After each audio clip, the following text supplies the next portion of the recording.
Welcome everyone. Yeah, go ahead and scoot up closer because we're gonna have a lot of people rolling in, coming in after work. So it's nice giving some space. It's also nice to be all huddled up close. Tonight, if it's your first time and you haven't met him yet, we have a really special speaker.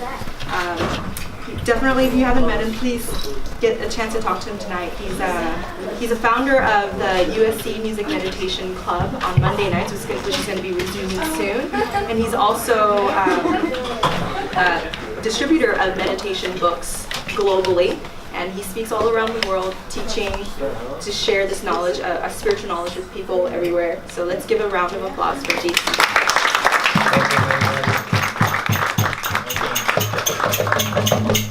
Yeah, I see a lot of new faces here. It's pretty cool. I think I mentioned last time that even if this talk didn't exist today, and even if we didn't have any music, the food is like so good that it's just worth coming to. It's like coming to a restaurant. This is like a Mantra House restaurant. So if this talk sucks, don't worry. I'll like feed you after personally with a spoon. Yeah. So it's cool to be here. I actually just came back from seeing my family. Did anybody else here see their family for Christmas? Yeah, a few people. I went to a place called Anaheim Hills. It's about an hour away, not too far.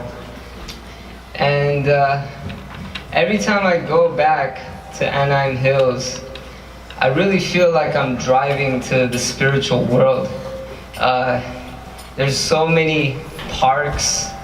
There's all these wonderful trees. You can actually breathe the air.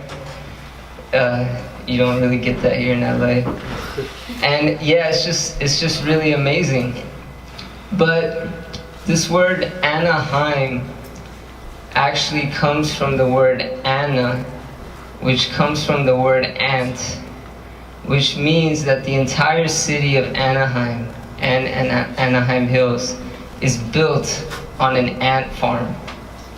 So when it's really hot during the summer, or in California practically every day, there's literally like thousands of ants all over the house. There's ants in the kitchen, in the cupboard, in the sink. I'm like trying to brush my teeth and I see all these ants there. And as spiritualists, we're meant to not really harm any living entities. So I'm in a conundrum at that point. Like, what do I do? I'm like trying to talk to the ants, like, can you please leave, or you're about to enter a swimming pool?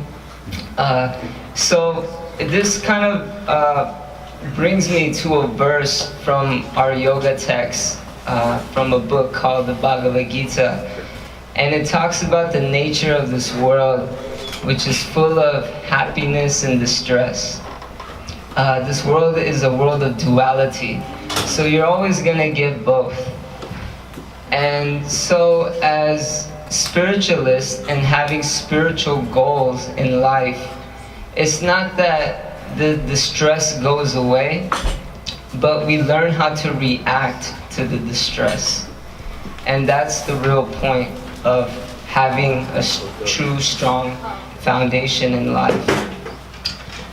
So there's few things in this world that really make us tick in life and kind of cause problems. That's like, we can have a conversation right now and everything would be all good, but if we bring in certain topics like politics, or maybe morals and ethics, or maybe religion, then all of a sudden there's this clashing going on. And as a practitioner of spiritual life, I've been living in a temple monastery for the last 4 or 5 years, and my service here at this temple is to distribute meditation books. We go out to different colleges, conferences, musical events, and we try to give people this knowledge There's a famous writer named Christopher Morley, and he says when you try to give someone a book, you don't just give them ink, paper, and glue, but you give them a possibility of a whole new life. So that's the power of spreading spiritual knowledge, especially in a time like this. And in 2016, my spiritual goal, I basically set an intention for myself that I just want to have more kindness in my life. This is the goal that I want to imbibe for 2016, that year. And it's really amazing to have a spiritual goal and keep that in your focus. Maybe write it down somewhere so it's the first thing you see every morning, so you can just meditate on that daily. And like I was saying, how there's different things that make us tick in this world. So by distributing these books, our spiritual teachers, they say that when we distribute these books, it's like being on a battlefield. And I didn't really understand what that meant until I started distributing books, because I realized I was facing people of different cultures, different religions, and it can cause clashes. So one time I was at a college campus, and I see somebody who I thought looked like, a pretty cool guy. He was just walking smooth, and I have this book called the Bhagavad Gita. It's known as one of the most ancient texts on yoga. It's actually very universal, because the essence of Bhagavad Gita is teaching you to go beyond all skin color, go beyond all designations, all religions, and understand that we are a global family. So I saw this person, and I gave him the Bhagavad Gita. I'm like, hey, I think you might like this book, check it out.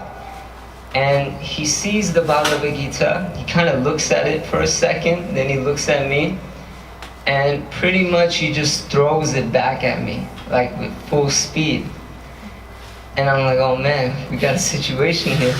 I don't think he wants to be my friend. So then I'm like, okay. And then he begins to speak. He doesn't even just begin to speak, he begins to kind of shout and yell. He says that this is all BS. I'll try to make this PG rated, but he says this is all BS. This is complete nonsense. You are going to hell. Your whole family's going to hell. Like, he's shouting at the top of his lungs. I'm like, okay, all right, we're going there. And because of this meditation on kindness, I was able to kind of resist. Normally I would probably start something, maybe like a flare or whatnot, but it kind of held me back for a second. But then he started to say that Allah is the only God, and Allah is the only way, and everyone else deserves to die. And he's saying this out loud, and I realized at that point that I'm dealing with a Muslim extremist on a college campus. And we see everything going on in the news these days. All these people just getting attacked, innocent people. So I really didn't know what to do at that situation. But somehow, because of having a strong foundation in just having a good spiritual intention for the day, having good goals in the day, at moments like that, you can almost let go and inspiration will flood you. So I found a sense of intelligence, which I don't take credit for, but it just kind of entered me. And I said at that point, oh, you're from the Islam culture? I actually love your culture. I think it's amazing. I think it's a beautiful culture.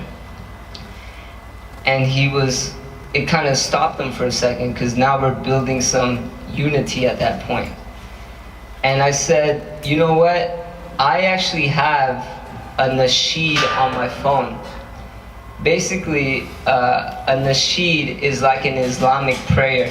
It's full of acapellas. It's very devotional. And prior to me joining and becoming a monk at a temple, I was a music producer. And I used to travel to India and eastern parts of the world, and I would find sounds that would inspire me, and I would infuse them with hip-hop drums, and that was my style. So I had all these sounds from Thailand, from India, from Cambodia, and from the Middle East. And I had this nasheed on my phone. So he was just shocked that I knew this word, nasheed. And he's like, "You have a nasheed on your phone?" I said, "Yeah, I got a nasheed on my phone." And you can kind of imagine the scene. There's thousands of students just going back and forth.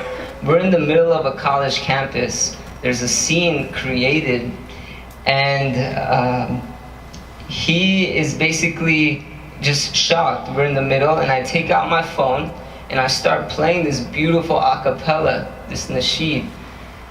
And I can see that his eyes begin to moisten a little, and he actually begins to tear up. And he says, "You know, you're making such an effort to learn about my culture. Let me make an effort to learn about yours." And he took the Bhagavad Gita. So the power of unity, yeah, that's a little, deserves a little, yeah, alright, that's good. So the power of unity, I feel that is a real powerful spiritual goal to have. They say that if we're trying to be brothers and sisters in this world, then we have to understand that we have common parents. And so this analysis or comparison is given that just like you have the sun in the sky, I'm about to go to India in 2 weeks. And certain parts of India, the way they call the sun in the sky, they call it Ravi. And then you travel to another part of India, and the way they call the sun in the sky is Surya. And then if you go to South America, the way they call the sun in the sky is Sol. And if you go to the Netherlands and you speak Dutch, they call it Zon. So based on your upbringing, based on the way you're raised, we have different names for that one sun, but ultimately we're all pointing in the same direction. So having this understanding is very powerful.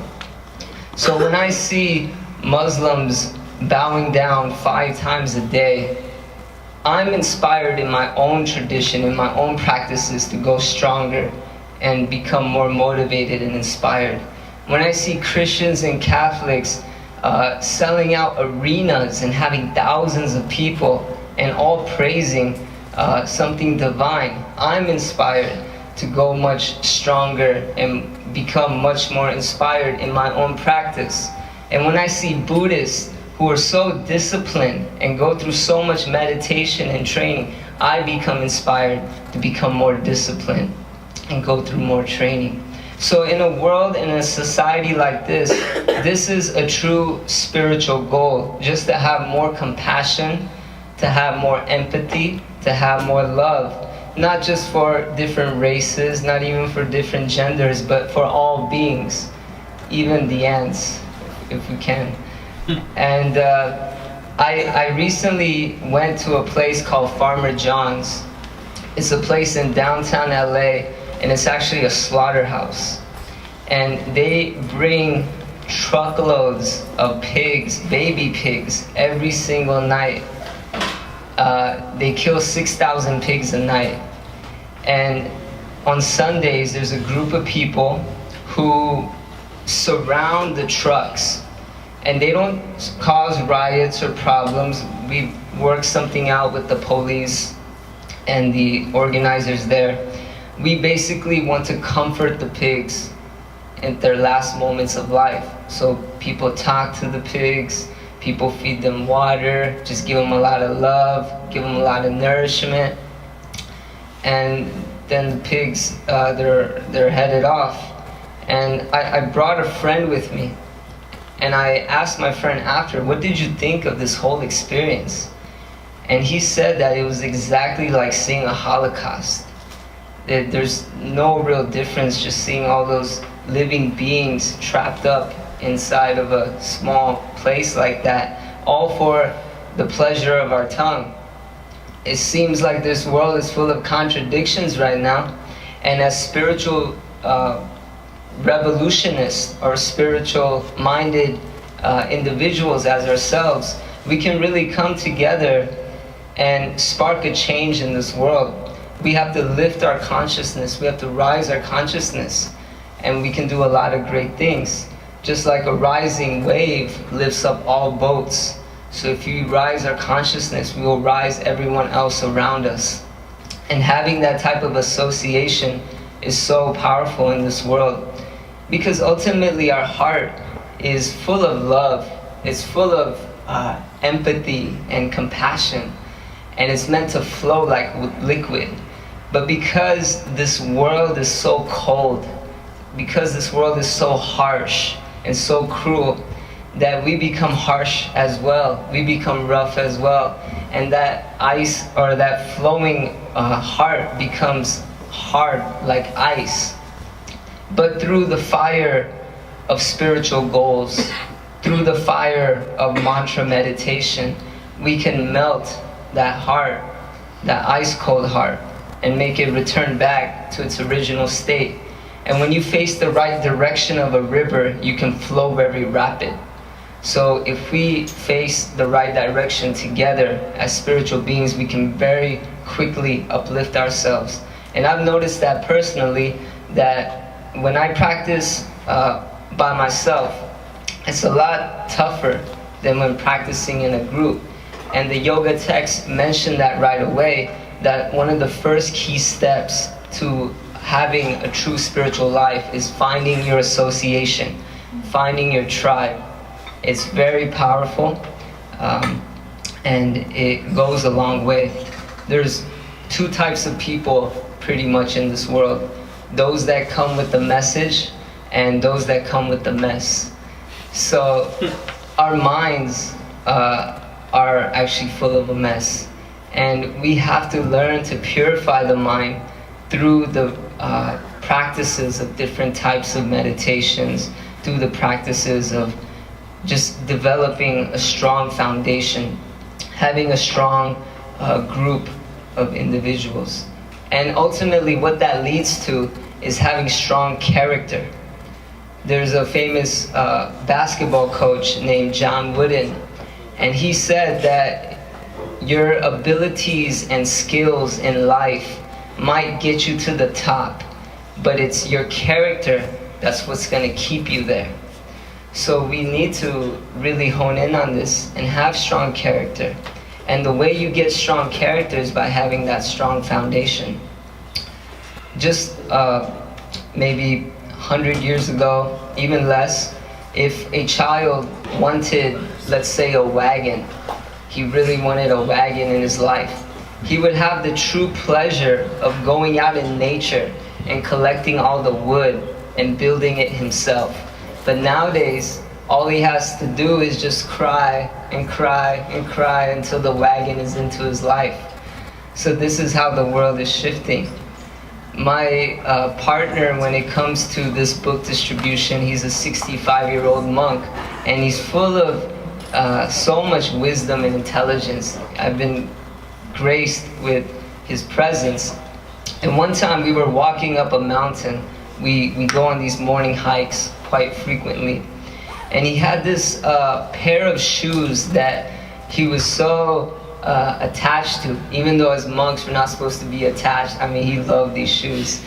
And I could see that the soles on the shoes were starting to rip. And I told him, hey, those soles are starting to rip, maybe you need to get new ones. And he was like, no way, Jose, these are my shoes. So I was like, okay, maybe we can do something about it.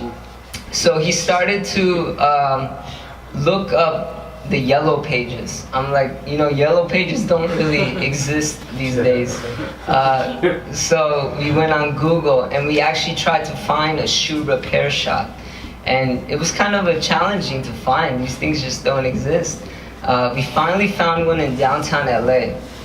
And We went there, and the tailor, he took the shoe, and he just kind of looked at it. He went to the back, he came back, and he just made one slit there, one slit there, one slit there, and all of a sudden the shoe was fixed, and it cost $5.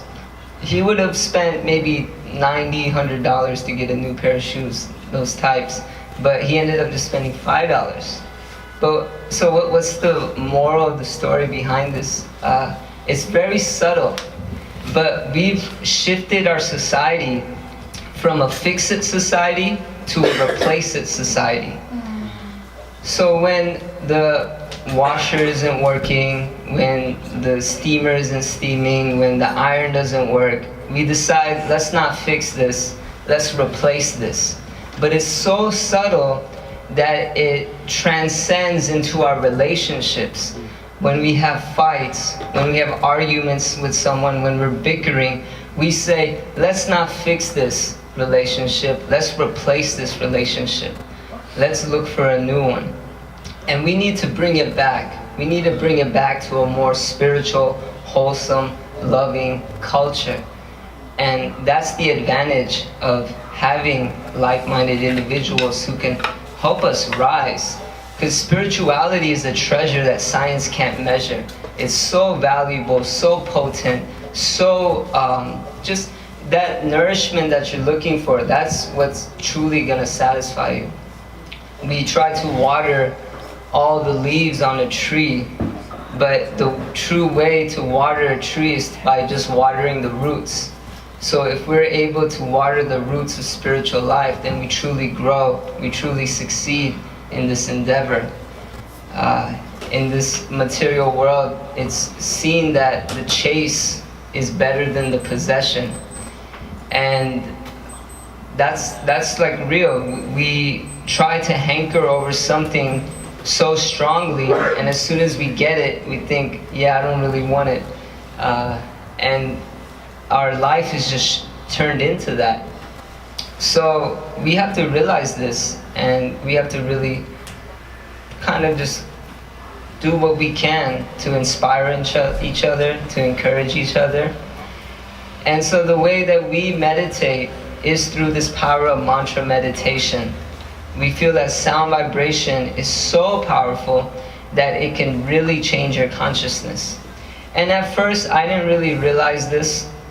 I would be chanting and I would be thinking, okay, I'm just like saying these words. What's the real benefit? What's really happening? But I could see after years of looking back, wow, like something is truly happening. There's a change that's happening. And when we chant, we are just giving more and more praise to that Supreme Divine who is nourishing us with so much love into our lives. I didn't really fully understand this until one day I was on the street and somebody said the words Kobe Bryant. Actually, Kobe Bryant is what connected me to this chanting. And I'll explain what I mean. Because as a monk, I was into the Los Angeles Lakers. I was a big fan. But when I became a monk, I shut off all my TV, shut off all my music, all my sports, and just totally detached from that. And after 4 years, I was just walking on the street and somebody said, Kobe Bryant retired. And I was like, what? Kobe Bryant retired? No way.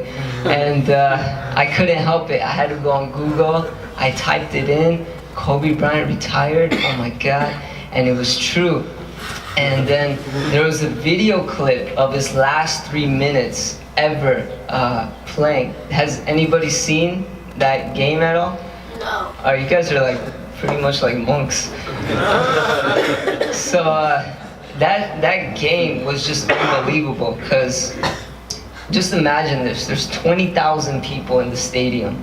It's his last game, so everybody has come out, all the celebrities, all the musicians, all the artists.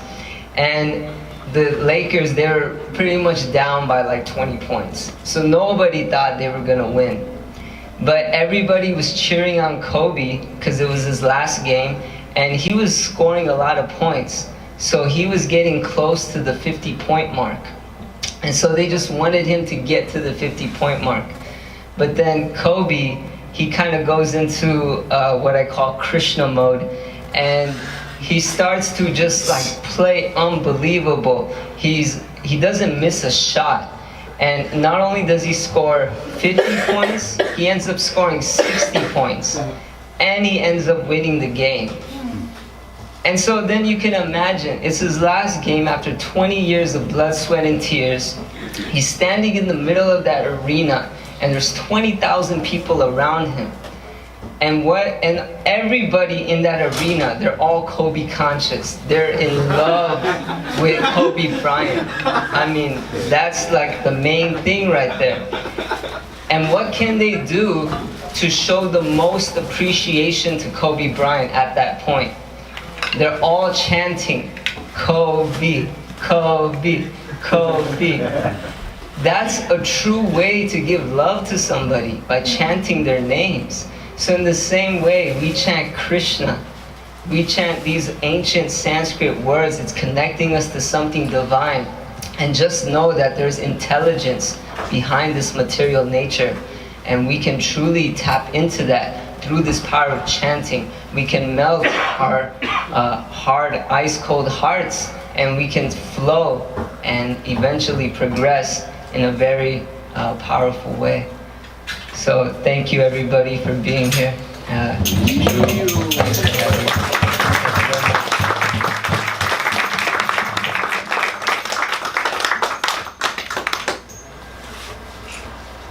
Any questions? Yeah. I just have a comment about like how brilliant that connection is. Like in the sense that the 20,000 people can't like personally rush the court and do something for Kobe, but like sound carries.